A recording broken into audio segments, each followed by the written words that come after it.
The fall of Prokofiev was not just a military defeat. It was a match dropped into a barrel of gunpowder. The political protests that had been simmering in Kyiv have now exploded into a full-blown national uprising, paralyzing the capital and threatening to topple the government of President Volodymyr Zelensky. The crowds on Independence Square, the Maidan, have swelled from thousands to tens of thousands, creating a sea of angry humanity that stretched for blocks.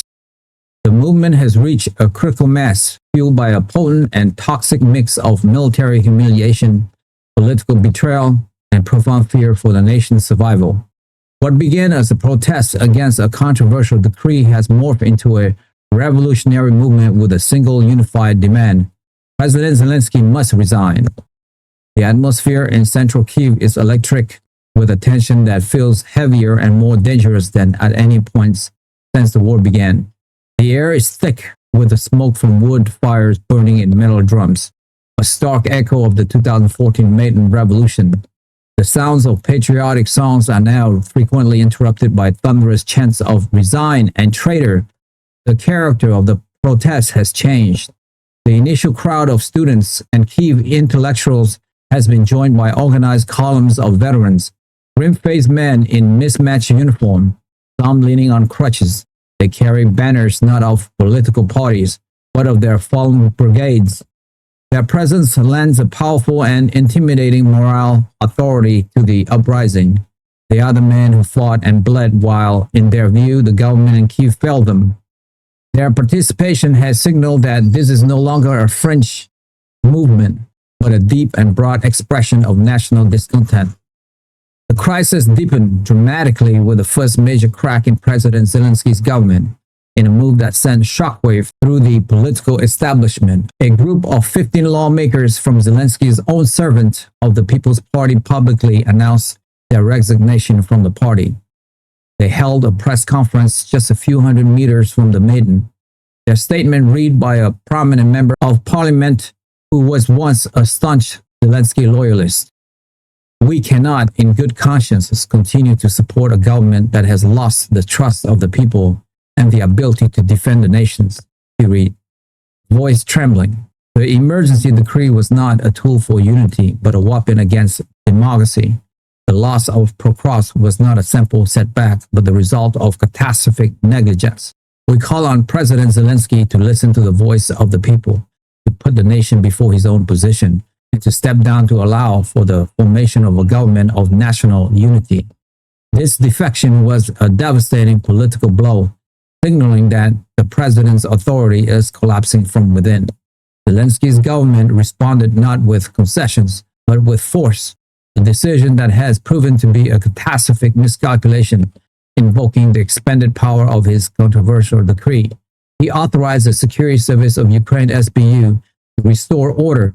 In the pre-dawn hours, SBU special units carried out a series of raids, detaining several key opposition figures and protest organizers. They were accused of actions aimed at overthrowing the constitutional order during a time of war. The news of the arrest spread through the city like wildfire. Instead of intimidating the protesters, it enraged them. The arrest created martyrs. By midday, the crowd on the Maidan had doubled its size. Protesters began to erect makeshift barricades from tires, scrap woods, and park benches, another chilling replay of 2014. The movement now had a new slogan, chanted with furious intensity: "Freedom for the Patriots." The situation in Kyiv has thrown the White House into a state of barely controlled panic.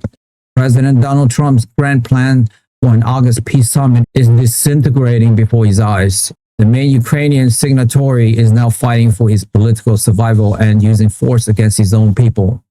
President Trump, who had previously offered support for Zelensky's strong action, is now faced with the ugly reality of those actions. He is being publicly associated with a leader who is arresting political opponents. According to sources inside the West Wing, the president is livid, viewing the unrest as a direct threat to his own legacy.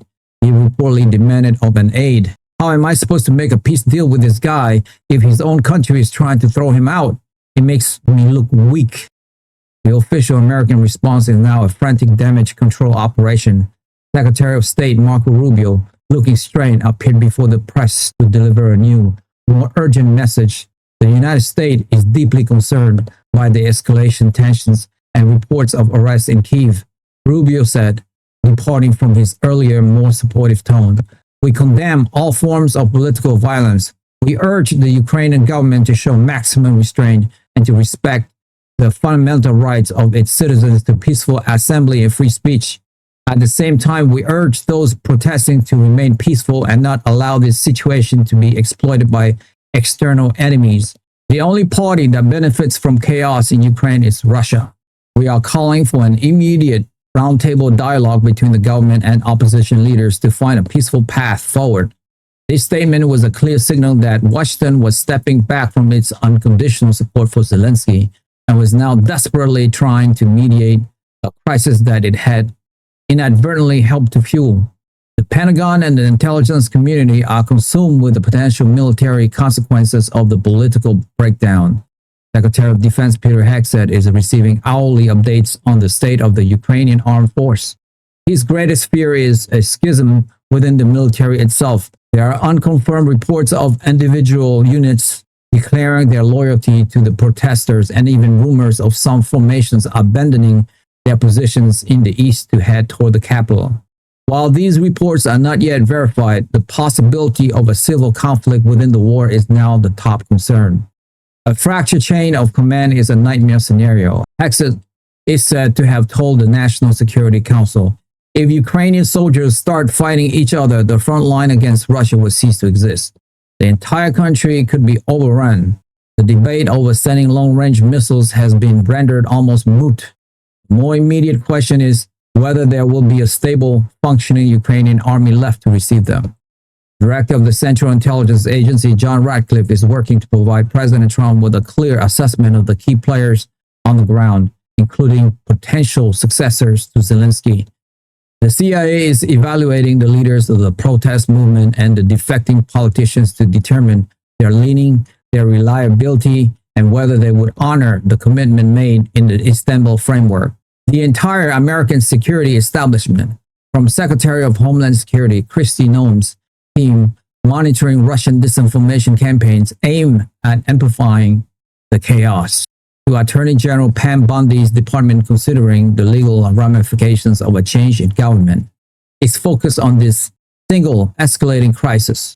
Russia is observing the implosion in Kyiv with undisguised glee. Russian state television broadcast split screen images. On one side, victorious Russian troops raising a flag over a captured building in Pokrovsk. On the other, chaotic scenes of protesters clashing with police in Kyiv. The narrative presented to the Russian public is one of complete vindication. A leading commentator on Russian television declared the so-called Ukrainian project is devouring itself. The West's puppet regime, led by the actor Zelensky, has failed. It failed to win the war. It failed to govern its people, and now it is collapsing into anarchy. President Putin's decision to launch the special military operation was not an act of aggression. It was an act of foresight. He saw this rot at the core of the Ukrainian state, and now the whole world sees it too. The Russian Foreign Ministry issued a statement saying it was watching the agony of the Maidan regime, and that it would continue its military operation to protect the people of Donbass from the chaos and violence spreading from Kyiv. As night fell over Kyiv, the situation grew even more dire. A small group of protesters attempted to march on the presidential administration building and were met by heavily armed riot police. Clash broke out, with police deploying tear gas and stun grenades into the crowd. Several people were injured on both sides. The violence broadcast live around the world was a devastating blow to Ukraine's image. The country that had won global admiration for its unified and courageous defense against a superpower was now showing an image of Ukrainian fighting Ukrainians in the street of its capital. President Zelensky is now almost completely isolated, a prisoner in his own presidential palace, surrounded by a city that has turned against him. His political authority is in tatters. His military is facing defeat at the front, and his main international partner is distancing itself from him. The Maidan is no longer just a protest, it is a siege. The question on everyone's mind is what happens next? Will Zelensky attempt a full-scale violent crackdown, a move that would make him an international pariah and likely trigger a civil war? Will the military intervene, and if so, on which side? Or will he bow to the inevitable, resign, and plunge the nation into an uncertain future at the most dangerous moment in its history? The August peace summit seems like a distant, naive dream. The only negotiation that seems to matter now is the one happening on the barricades in the heart of Kyiv.